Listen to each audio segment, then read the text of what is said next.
This is a review for All-Star Superman, the animated movie, the newest DC original animated movie. I'm going to come out and say this. I'm not going to come out negative against this for two main reasons. One, I love All-Star Superman, and two, Dwayne McDuffie just passed away. He passed away the day this came out in stores. So don't get me wrong, I love the movie. It was great on its own merits, but I this may sound biased, but I really didn't want to hate this movie because of those reasons. Well, the Superman one was more prominent because I think I voiced it in the news show in my first thoughts video on this. That I wasn't worried it was going to be bad. I was just kind of worried on what would get cut because there's not really any bad scene or bad thing about the book, about the comics. So anything that was cut out, I'm upset, but I let it go instantly because I realized they gotta cut something out because they only have a certain budget for these movies, so they have to kind of stay with the same animation. Not that the animation's bad, but I know a lot of people wish the animation was a lot better, especially when you're animating something that looks like Frank Whiteley art. But again, it's budget constrictions, so it constricts the time to I think this was close to 80 minutes this time. One thing I want to point out, this is PG-13, but this still feels like this is rated PG, but all the other movies are rated PG-13, and it still has the same amount of violence and language as the PG-13. So I don't understand why it's rated PG this time. I mean, it's the language is there, and it doesn't feel forced like the other ones. The mature elements don't feel forced in this. That's the thing about these movies is certain times it just feels like, well, we're PG-13, but you got to be edgy, so we'll have more blood, and we'll have them say the word bitch more, or I own your ass, or something like that. Or they cuss like once really, and they say like hell a couple times. It didn't feel forced; it felt natural. What they cut out, the thing is, I was worried that whatever they were going to cut out, it was gonna ruin the story, but they figured out what scenes they needed. They essentially cut out the stuff that dealt with Bizarro, the awesome Jimmy Olsen rainbow coat scene where he turns into Doomsday, and the part where Pa Ken dies. They show Clark visiting Pa Ken's grave closer to the end of the book, like he does in the book, but you didn't see him die, but you can accept it because Pa Ken's died all the time. He's died all the time, so you kind of can accept all the elements. I do like the animation. It doesn't really look like Frank Whiteley art at all. But I'm okay with that. I'm like, his art's just, you can't get his art to work with the kind of animation they're doing, because though it looks good, it's really good quality. It's not high like Disney quality like you need. So what are you gonna do?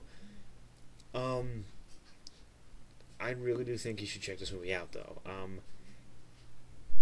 It's good for it if you haven't seen it, because it begins the same way, ends the same way.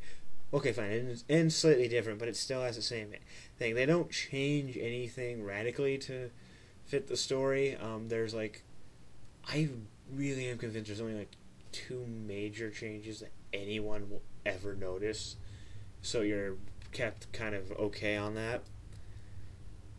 The voice cast was awesome. Well, I liked them. I thought all the voices fit.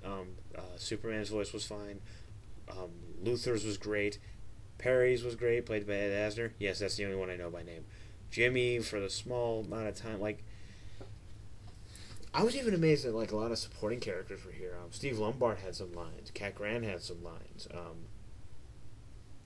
Leo Quintum, who's a bigger part in the story, but they had to cut out a lot of his stuff too. More or less, when they're doing with Candor, all that stuff got cut.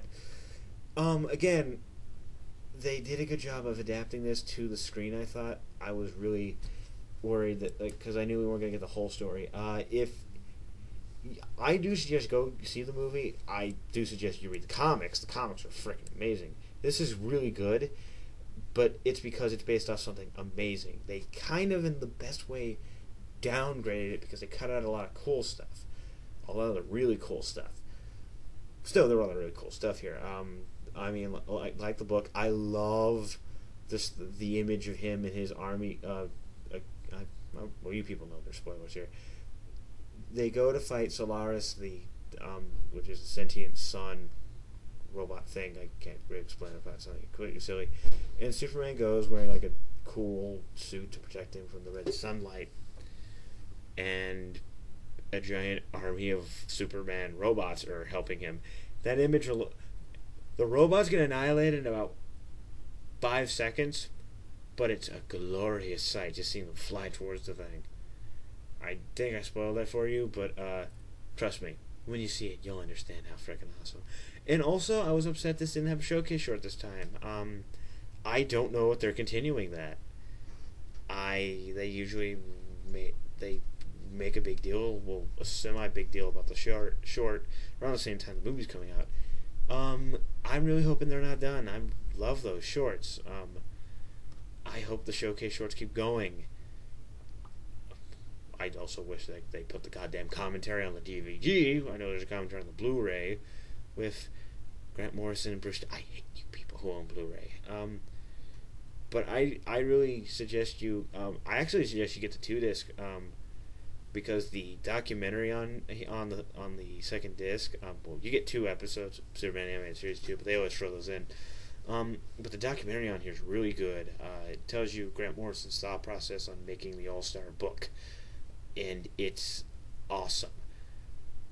Really fascinating to kind of see his thoughts on the writing process and how it kind of came to be. So yes, I really do recommend you go see this, whether you've read the book or not. It's real. If you've read the book, you're probably not going to get as much mileage. I think if someone's watching this without knowing anything about the original series, they're going to get more mileage out of it because they're seeing it for the first time. People who have read the comics, it follows it as to the letter as it can with what it has. They cut certain things out and they change a few key things at the end, but they really work with all. But Dwayne McDuffie wrote this. This is something that I'm glad to say he ended on a high note with this. This was his last work, and I think he was proud of this work. I'm really happy that his last work was something this good.